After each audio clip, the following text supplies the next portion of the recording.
Okay, so this is our lab today. We'll talk about Mendeleev's periodic table, and then we'll talk about trends in periodic table, and we'll try to get a visual idea of how it looks like and what are the reasons for the trends that we studied in the previous session, okay, in yesterday's session. So today we'll start with the Mendeleev's periodic lab, and remember that this is a different setup, yeah. And so let me just show you what I mean.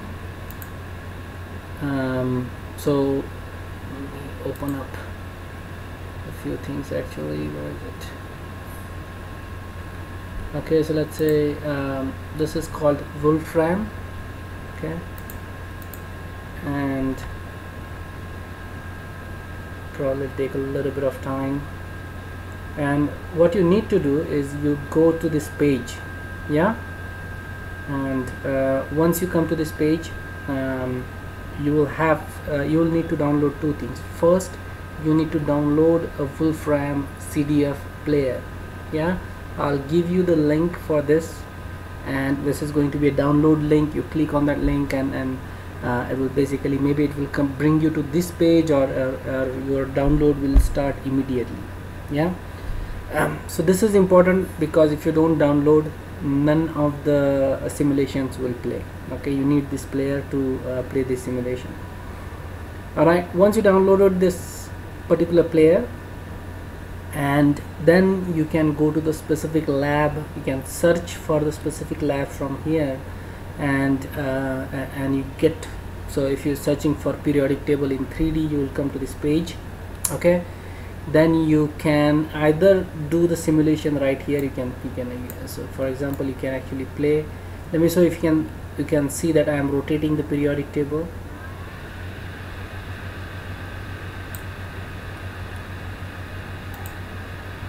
Yes, you can see that. Alright, so you can either do it directly in here, okay, or you can download the CDF demonstration of this player and then open it into your player, okay. Open it into, even if you want to do it online, you still need to download that player, yeah. So that is very important. Without that, you cannot play the simulation. Is this clear?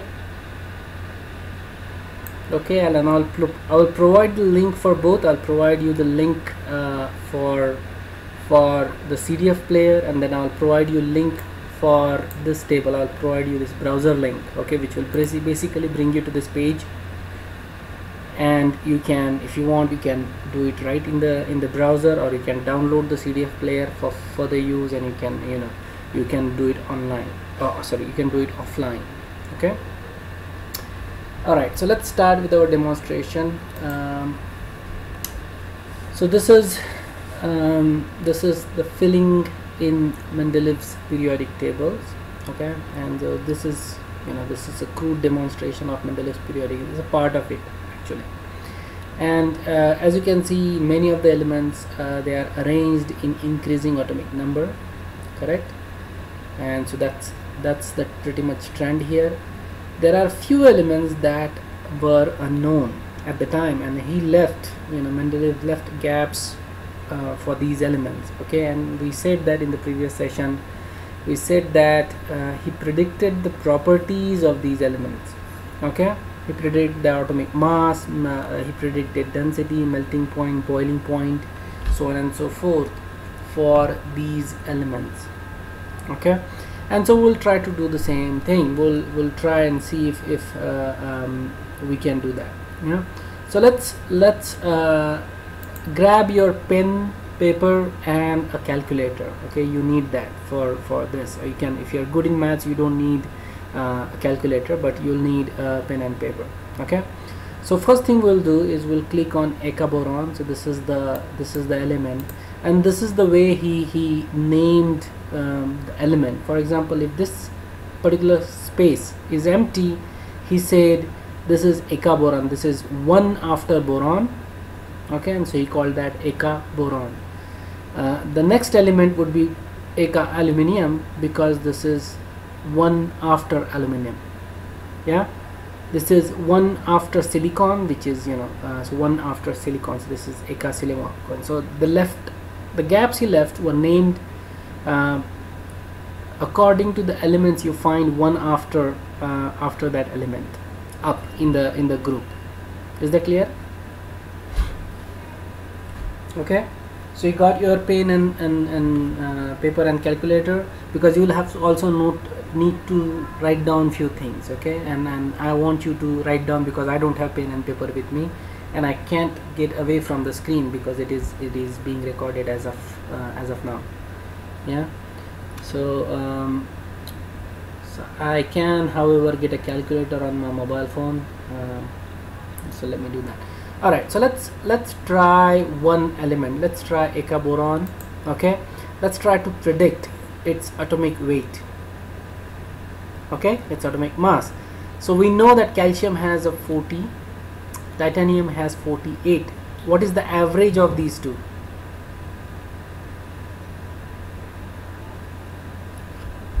That should be the predicted mass of eka boron. Okay, which is basically an unknown element. Please give me the average of 48, average mass of calcium and titanium.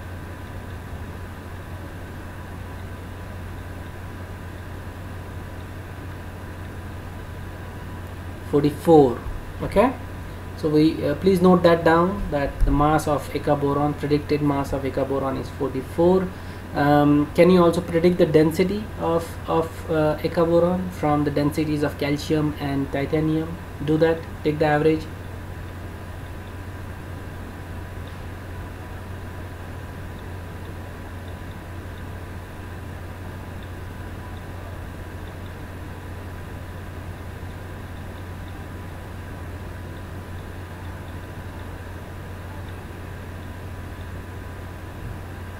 Okay, this is a specific gravity, yeah, or in other word, density. Basically, it's a specific gravity.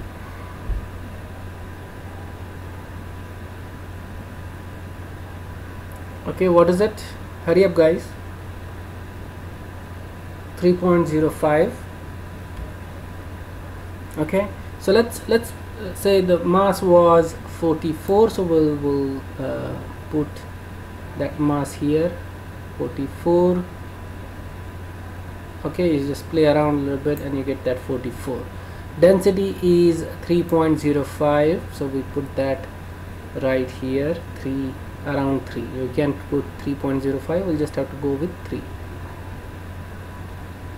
You can go with 3.1 or 3. I'll just go with 3. Alright, so now let's see if we are right about it. We can click confirm and it gives you, and you can see that this is an element that was found much later. Its atomic mass was 45, which is pretty close to what we said. We said 44, which is just 1 off, correct? And its density was found out to be 2.99. We said 3.05. It is actually 2.9. It's very close, correct?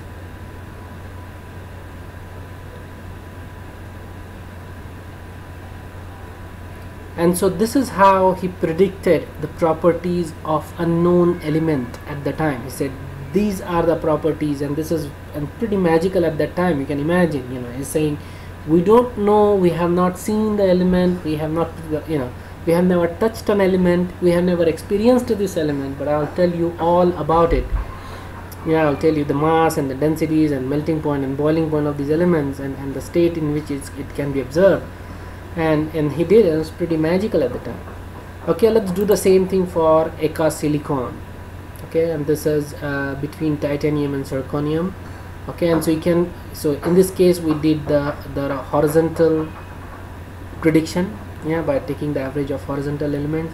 In this case we can do the average of vertical elements, because horizontally the eka aluminum is still unknown, but you can do the same thing with vertically. Yeah, so let's the average of titanium and zirconium.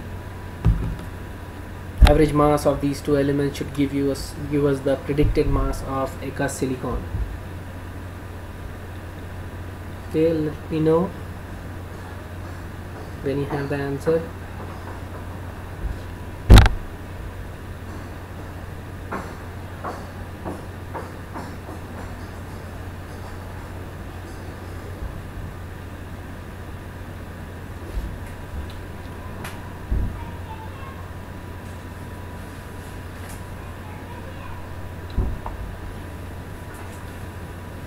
$69, that is correct.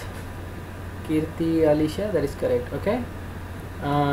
So let me, before we start doing that, we need to make sure. Oops.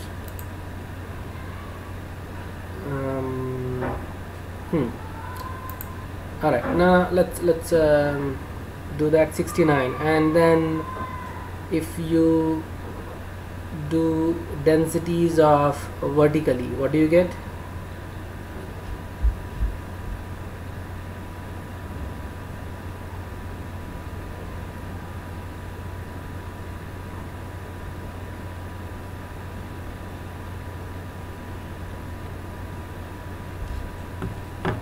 $69, 5.53.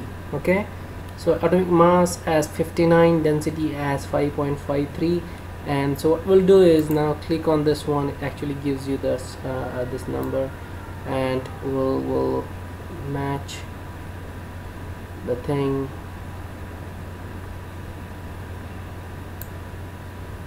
Yeah, and the density specific gravity is 5.53. Oops. Yeah, so that should be about, unfortunately I have the aluminum selected. I think it should be IIT silicon. Yeah, now let's select it, and so we got atomic mass to be 72.6. okay, and we predicted 69, and if you think about it, it's pretty close. Okay, considering the fact that one element next to it is unknown. Yeah, and if you could know this element, then you can average that out with astatine, and then you can get another average, and you can average that, and you can get a more accurate mass of it. Okay, but just by doing the vertical average, we got the mass that is pretty close to the actual mass of the element. Density, we said 5.32, we got 5.53. we got the actual density specific gravity of germanium is 5.32. Again, from this we can say that germanium is a solid. It has a metallic property. It probably has a reasonably high melting point. Correct, it is metallic in nature. It's kind of like a solid metallic, and so it should have a melting point probably in the range of 1000 or 1500, something like that. Okay, and so we can predict these properties based on that information. Are we clear on that?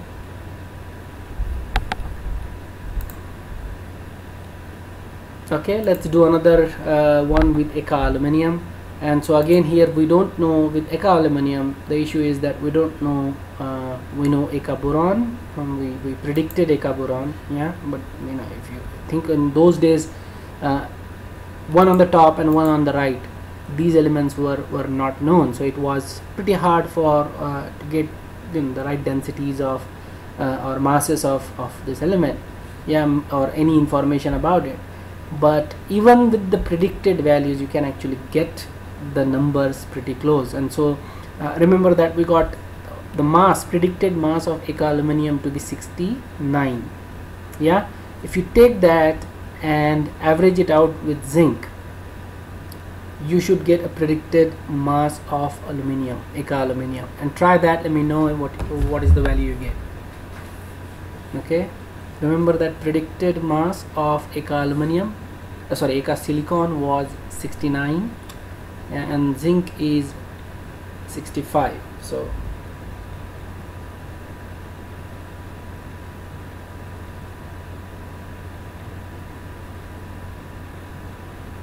$67, that is correct. What about density? The density we had for IIT silicon was 5.53. This is we're saying the predicted density, yeah, not the actual, because we didn't know at the time that it actually had any density. So the predicted density, we took 5.53, average it out with zinc,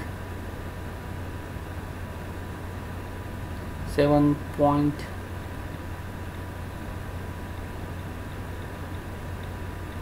So we got 6.33. okay, let's see if we are right about it. We say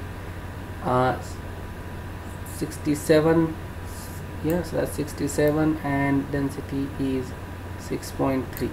okay, let's see if we are any close, and we are a little off because remember we are using the predicted values of these elements. Yeah, so we are slightly off. The mass, atomic mass, is pretty close.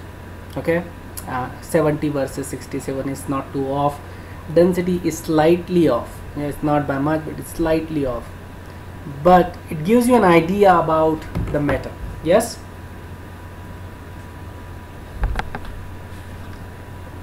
and as these elements, as more and more elements were known, the densities and all the other properties, and there are actually other way. There is a matrix way of knowing the more accurate numbers for these elements. Yeah, and so this is a difficult way.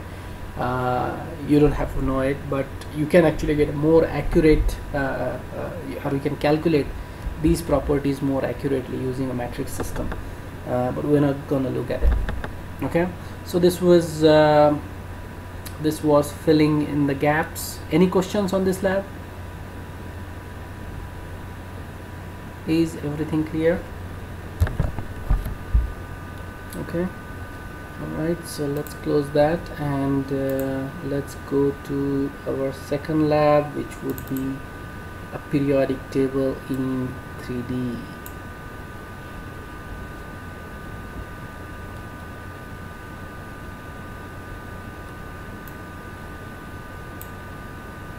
Okay, so the first thing I do is usually just blow it up a little bit, yeah, so you get a better view.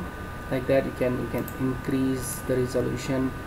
You can't go too much because then it becomes you can see what's up here.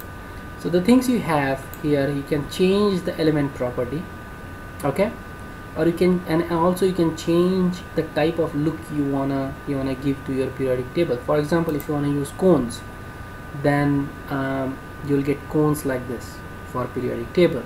You can also use cubes if you want. Yeah, and so this, if you rotate it, so it looks like this. This is from the back, or from the bottom view of periodic table. Yeah, this is the look I like. Cylinder. Okay, you can see through this cylinders to get a property. Now this is we said, oops. Okay, so the periods are horizontal, correct? If you go from left to right, you get periods. So this is the first period, you have hydrogen and helium in it. Then second, you have lithium and all these elements, and then sodium, and then potassium, and so on and so forth. There are 7 periods. Okay, if you go from top to bottom, you get groups. Yes, we studied that in yesterday's class, that you get groups. Now there are 18 groups. You guys remember that? 18 groups. You can count if you want. There are 18 groups in this. So if you count from cesium to radium, radon, basically, and so you get 18 groups. Yeah, here, and then these are the lanthanide and actinide series are right here. Basically, there should be some gap. If you can see it, there is a gap between barium and hafnium, and that gap actually belongs to. Oops, I'm having a little time orienting in the proper way. Do you guys see the gap right here? Okay, in that gap, so in the first gap you will get. So if you see it from the top, it's not a very good view from the top actually for some reason, but you can see it right here like this.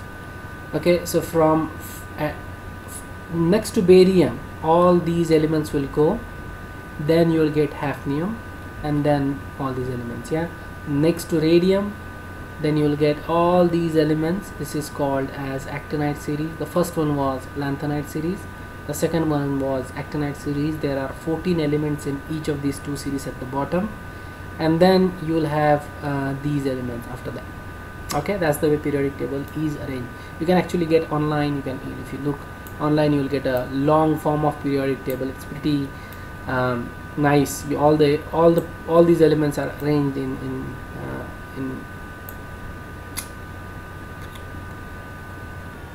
okay, do you guys see the screen, the periodic table? When you do, let me know.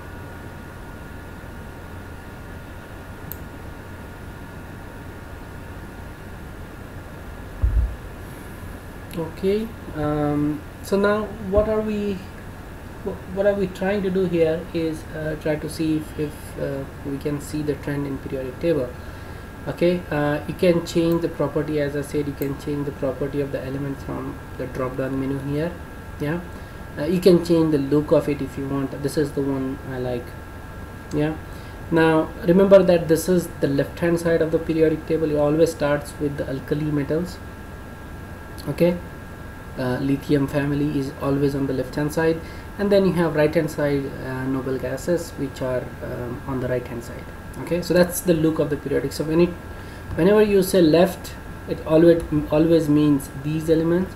Whenever you say right on a periodic table, it always means this element. Yeah, top elements are these elements, and the bottom elements are these elements. Okay, or these elements in the bottom. Alright, so let's start. So I'm going to rotate the periodic table and we're going to see it from the front, because that gives us a better view. Okay, so I'm going to rotate the periodic table, and so this is, now we are seeing the periodic table from the front. Okay, now this is the arrangement of the periodic table. This is how the periodic table is arranged according to atomic number. Okay, and it increases as you go from left. So this is the left hand side, yeah, to right. Yeah, and then it goes back. So you can see from hydrogen you go helium, then you go lithium, beryllium, boron, carbon, nitrogen, oxygen, fluorine, neon. Then you go back to sodium. See how the difference in lithium and sodium is. Okay, there's a big difference in lithium and sodium. You go magnesium, it increases steadily. Then you add new shell. Okay, that's the way arrangement is. So hydrogen, you have 1 electron. Helium, you have 1 electron more than hydrogen, so there are 2 electrons, and that is the end of the first s shell. Now you need to add new electron, you need to add new shell. So you add new shell. This is going to be your 2s. Okay, then in the 2s you add 1 electron, you add 2 electron, you get beryllium. Then you need to add another shell, that is going to be your p shell. It is in the same shell, it is in the same level, it's a different shell. Okay, it's in the second, so this is the first level. Yeah, it has only 2 elements. In the second level you have 1 shell, then you have 2 shells. Yeah, this is the 2s, then this is 2p. Yeah, and so you fill electrons, you see the element atomic number increases. Then neon, 8 electrons are there in the second shell. Now you have 8 electrons total. Yeah, there are 6 electrons in the p shell, 2 electrons in the s shell. That means there are total 8 electrons up to neon. Now you need to add new shell. Okay, that means you go back to the first. In this case, when you add a new shell and an electron to it, you get sodium. Okay, obviously at the same time you are adding protons and neutrons, equal number of protons and neutrons, somewhat close to that number. Yeah, so you get sodium. Again you have 2 electrons. Again you have third shell, which is now again 3s. Okay, 3s, you again add 2 electrons to it, 1 and 2. Then you go to p shell, 3p. It's in the same level again. Yeah, it's not the level is same. It again can accommodate 6 electrons. You add 6 electrons in here and you get argon. Okay, now you need to add new shell. You go to the potassium, calcium. This is again s shell. Now before you can, so this is again, these are these are p block elements. Yeah, these right here, these are called as s block element. Yeah, and these are called as d block element, because now when you go from potassium to calcium, now before you go to gallium, which is a p block element, yeah, in the same level, you need to add a D block. Okay, you need to add electrons into the D shell. So you have these 10 electrons. Now D shell can accommodate 10 electrons into it. So you have these 10 elements, and then the 11th element, again in the same level, you get P block. Okay, this, so again you have 6 electrons in P block. You get these 6 elements there. You get, when you have krypton, now you are up to here, you have added total 18 electrons, correct? Starting with potassium up to krypton, you have added total 18 electrons. That means the 19th electron you need to add in this level has to go into the next level. So you go here. Okay, you keep on adding in the same way.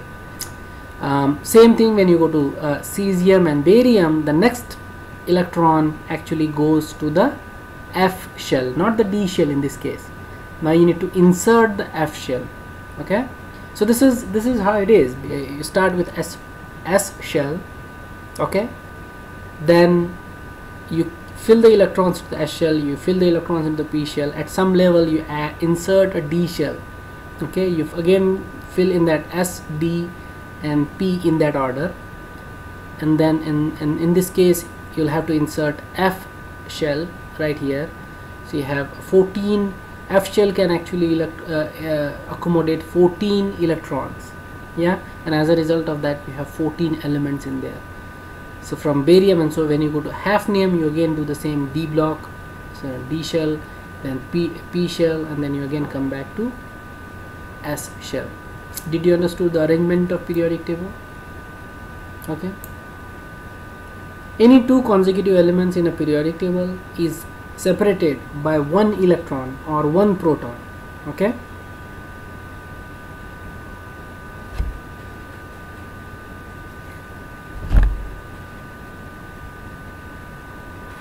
Alright, now let's change atomic radius, atomic number to atomic weight. Yeah, and so it takes a little bit of time, and you see that it's pretty much the same thing, because remember that this was the original idea. This is how the people back in the days, this is how Mendeleev arranged his periodic table, yeah, according to masses, according to weights of the elements. And you can see that some of the elements he found out did not actually had could not be organized in that manner. And so he said, we know one example was iodine and tellurium. Yeah, iodine actually have a smaller mass, but it is placed after tellurium. Yes, so you can see, yeah, I guess you can see 1 to 10, and this is to 9 iodine. And so even though iodine is lighter than tellurium, it is placed after tellurium. Yeah. Now let's look at atomic radius. And so see that at elements, their mass increases from left to right. Yes, and their mass increases from top to bottom. Yes, let me know that is clear to you. That is a pretty general trend, except some cases, I just give you one example, iodine and tellurium. There's very few examples there where that is not the case, but in general case, when you look at it, that's the trend. Okay, now if you look at the atomic radius, it's exactly opposite. And so this is the atomic radius. Yeah, so the element with lighter mass are actually bigger, and the element with smaller mass are elements with larger mass are actually smaller. Okay, and we said this is attributed to increased nuclear charge. And what happens here is, let's say you talk lithium. Yeah, lithium has how many electrons? 3 electrons. And how many protons? 3 protons. Yes. Okay, now you go to beryllium. Okay, you add one electron into the same shell. You're adding electron to the second level. We're talking about the same level. So this is the second level, and you add the electron to the second level. You also need to add a proton, correct? Now adding a proton actually pulls the electron inward, and as a result the size of the element decreases. Yeah. So now when you go from beryllium to boron, you are again adding one electron and one proton into the same level. You are adding the electron, and you add electron into the p block, but p block is slightly, p orbitals or p orbits are slightly larger than s orbit. So yeah, the size is slightly larger, or should be larger. But if you imagine that they are in the same level, then it's easier to understand. Okay, now you add one more proton to it. Obviously the orbits are going to shrink. You go to carbon, you add electron, but you also add a proton, and therefore there is a larger attraction between the electrons and the proton, and as a result the size shrink. Okay, and then until up to you come up to fluorine. Fluorine will have excuse me, fluorine will have the smallest size in the group. Then a neon, the size is going to be slightly larger because you have a full octet.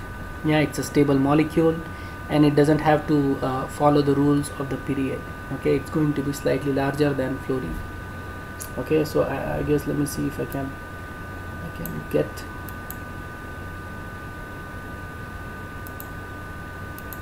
Unfortunately,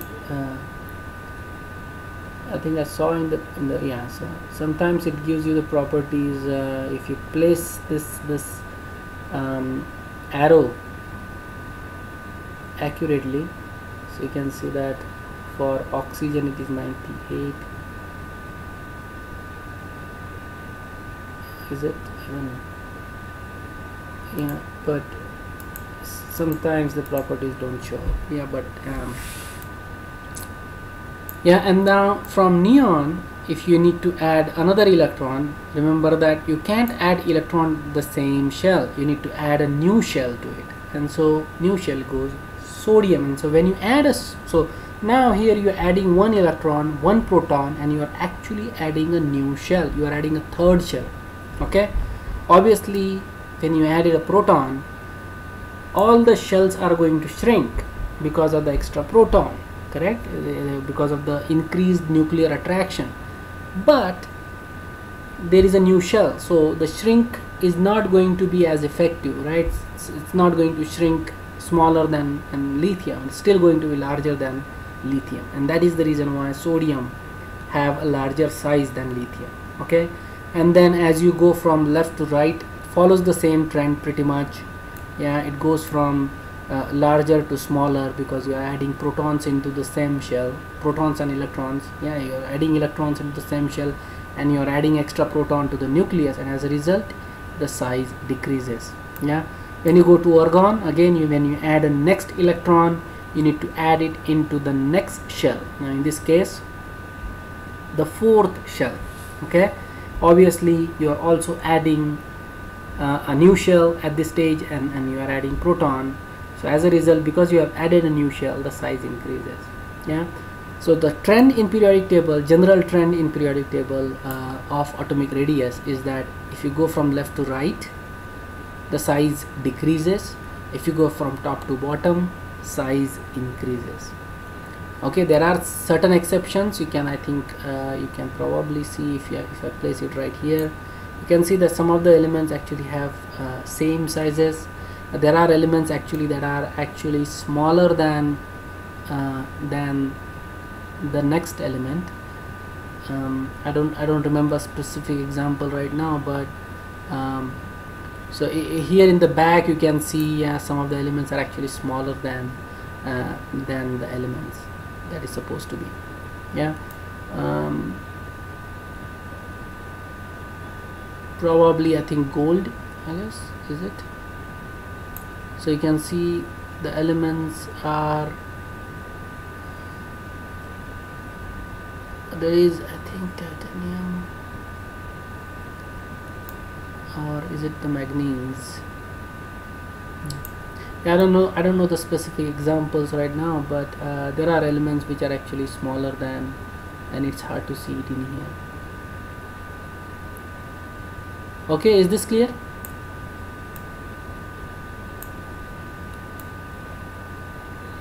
Okay, and one thing that, yeah, this was the thing I was trying to remember. Yeah, so yeah, finally it came to me. What I want you to look is that if you see that we said that when you go down the group, the size increases. Yeah, and so you see for first group you can see the steady increase in size. Yeah, for the second group you can see a steady increase in size. For the p block elements, yeah, boron, carbon, nitrogen, oxygen, all these groups you can see a steady increase in size. Yes, but if you look at here,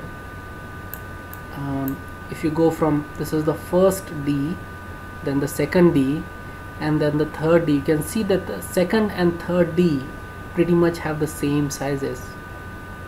Do you see that? Okay, so if you look at the size of, let's say, a zirconium and hafnium, okay, the hafnium is right behind it, so let me see if I can rotate it like this. Okay, do you guys see? This is zirconium and this is hafnium. They pretty much have the same size. It's not technically, I mean theoretically hafnium should be larger, but it is not. Okay, it's actually the same size, and there is an explanation for it. Okay, that's because you are inserting these many elements before hafnium. That means the increase in nuclear charge for hafnium is much stronger than expected, and as a result its size is actually smaller than expected. Okay, is that clear? You will learn about this all in 11th grade. Yeah, there is a full chapter dedicated to this properties and stuff. Yes, sire, Harshad. Thank you. Alright, let's look at boiling point.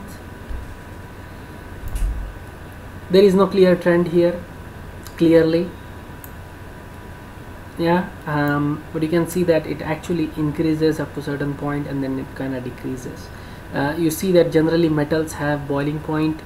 Group 1 metals have lower boiling points. Yeah, and so if you see here, group 1 lithium, sodium, the boiling point decreases as you go down the group.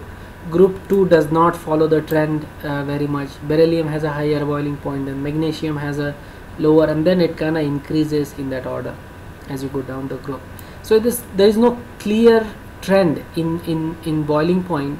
What you can say is that metals, and also you can see that zinc, cadmium, mercury have lower boiling point. Remember that mercury is liquid at room temperature. You see the gallium also has a lower boiling point. Yeah. So these are actually gases. Nitrogen, oxygen, fluorine, chlorine, bromine is a liquid, iodine is a solid. So but they have very low boiling points. Yeah, these are all gases, the noble gases. Okay, is this clear? Generally metals have higher boiling point than non-metals. There are some exceptions to that. Carbon and boron are non-metals and they have very high boiling point. Okay, and yeah, and remember that alkali metals, the first group and the second group, which are alkaline earth metals, they also have low boiling point. Okay, and this is what we say that lithium is we'll talk about melting point later. Yeah, we'll talk about this as, I think melting point has a better trend than boiling point slightly. Okay, next we'll talk about, let's go to melting point. Okay, pretty much the same trend here, but here one difference is that you'll see that carbon actually has the highest boiling melting point. Okay, okay, this is 3500 degrees Celsius. Okay, but you can see that Metals generally have higher melting point. Non-metals generally have lower melting point. Okay, many of these are actually gases. Nitrogen, oxygen, fluorine, chlorine are gases. Sulfur is a solid, a soft solid. Phosphorus also is soft solid. Yeah, we have phosphorus we use in matchbox. Remember, there are two types of phosphorus: white phosphorus and red phosphorus. Red phosphorus is slightly harder, it's a polymer. White phosphorus is actually very soft, yeah, and it's a highly combustible also. Group 1 you can see has very low melting point. Yeah, lithium has the highest lithium has the highest melting point. Then you have sodium, then and potassium, and you can cut potassium with a blunt knife, or you can cut with a spoon. And as you go down the group, the melting point decreases. Same thing you can say with the second group, except magnesium. Magnesium actually has a lower melting point than calcium, but in general you can see that the trend, it goes down, decreases. Yes.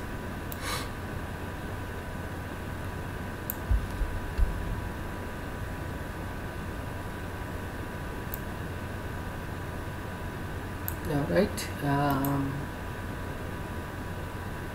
One more thing is that this group, okay, the zinc family, they always have lower or higher properties. Or something is amiss. It's kind of, because this group is again does not have a typical metallic properties. As I said, mercury is a liquid, it belongs to this group. Yeah, zinc also does not behave in a typical typical metal like fashion.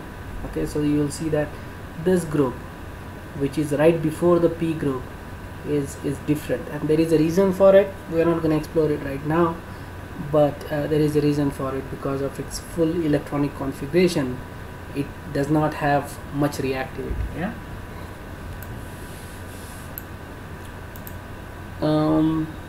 Next thing is, let's see, density. Yeah, clear trend here, it goes up and then it goes down. Yeah, so in the middle the elements have higher density, and before they don't, and later also they don't have a decent density. Okay, again, density is how do you define density? How do you calculate density?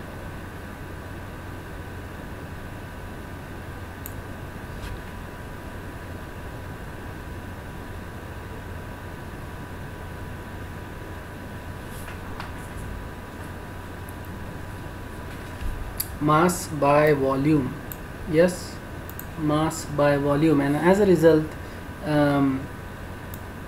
we have masses increases in that direction. What happens to the volume? So if you go from left to right, the mass increases, but what happens to the volume?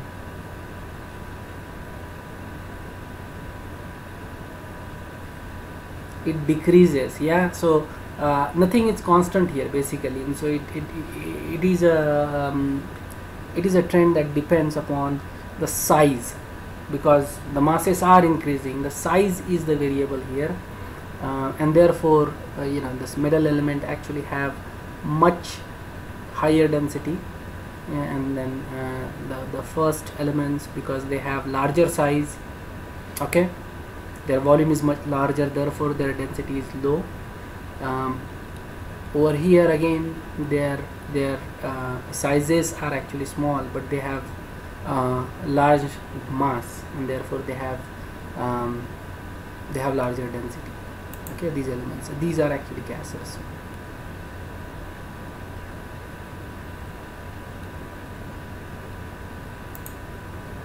Okay, let's look at electron affinity.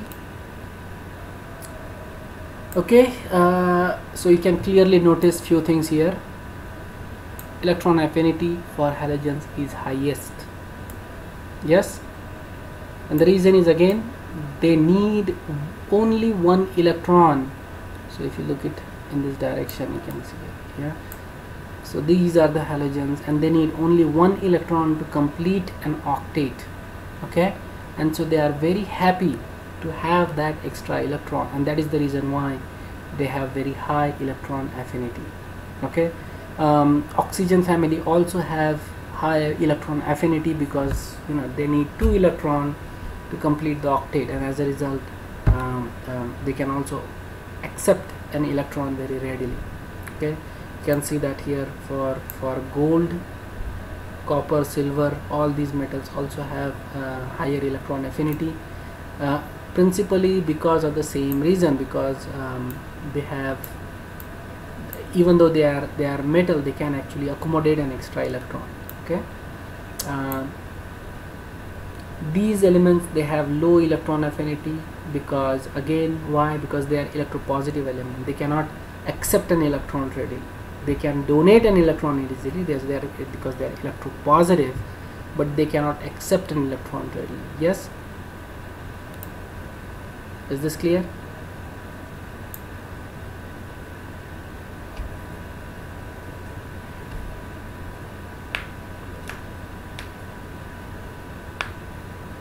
Okay,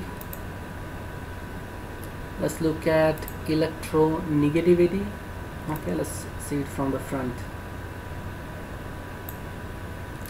Okay, and there is a clear trend in electronegativity. Electronegativity, we said, increases if you go from left to right, and it decreases if you go from top to bottom. Yeah, so you can see it clearly increases as you go from left to right. Let's see if it decreases as you go from top to bottom, and it does. Okay, and that's so for group 1, group 2, you can clearly see it decreases as you go from top to bottom. So I think this is probably a better view from the back for these elements. Yeah, so you can see here electronegativity decreases from top to bottom. Here also you can see that electronegativity decreases from top to bottom. Yeah, and that makes fluorine the most electronegative element. Yeah, and you can see that cesium and francium, they are the least electronegative element. Yeah, and so if you were to draw, so the electronegativity increases in that direction. Clear?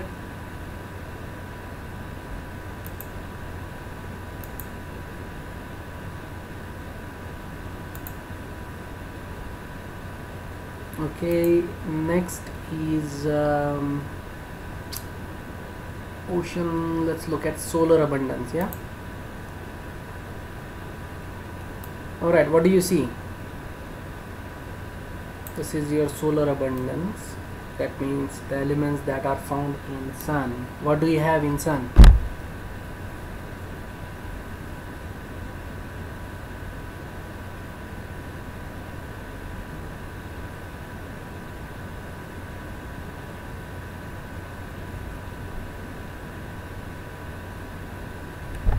Helium and hydrogen. Yes, that's all it is. Sun is nothing but a giant ball of gas. That's all it is.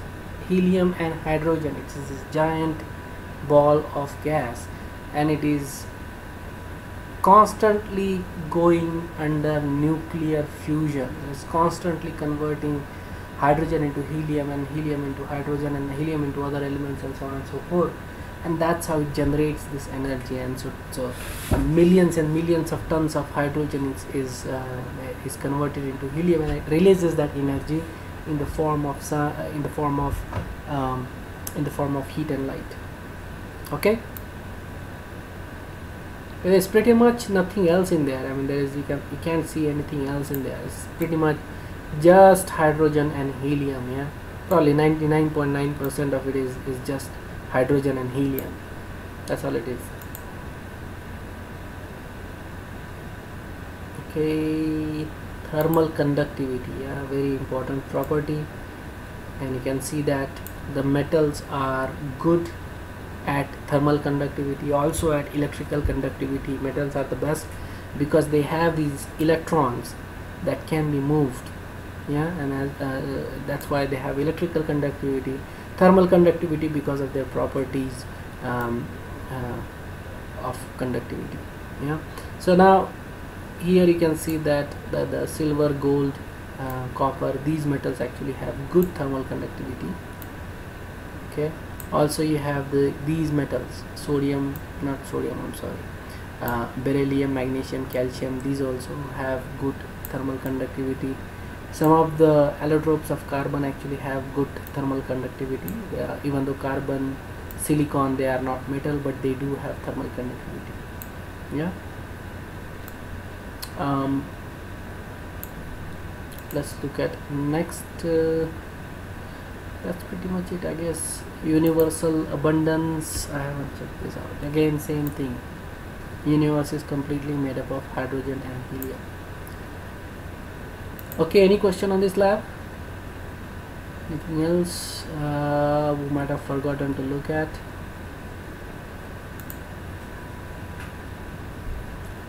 Okay, final lab. Let me pull up that. It's a simple lab. Okay. Okay, this is called group trends.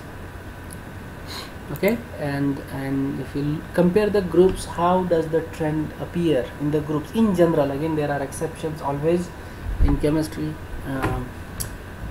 but how does the general trend appears in this? So let's have a look at this. Okay, you have density. Okay, and you can see that alkali metals have low density, and these are again the first 8 groups. Yeah, so only the main group elements we are looking at, not the D block element, not the F block element.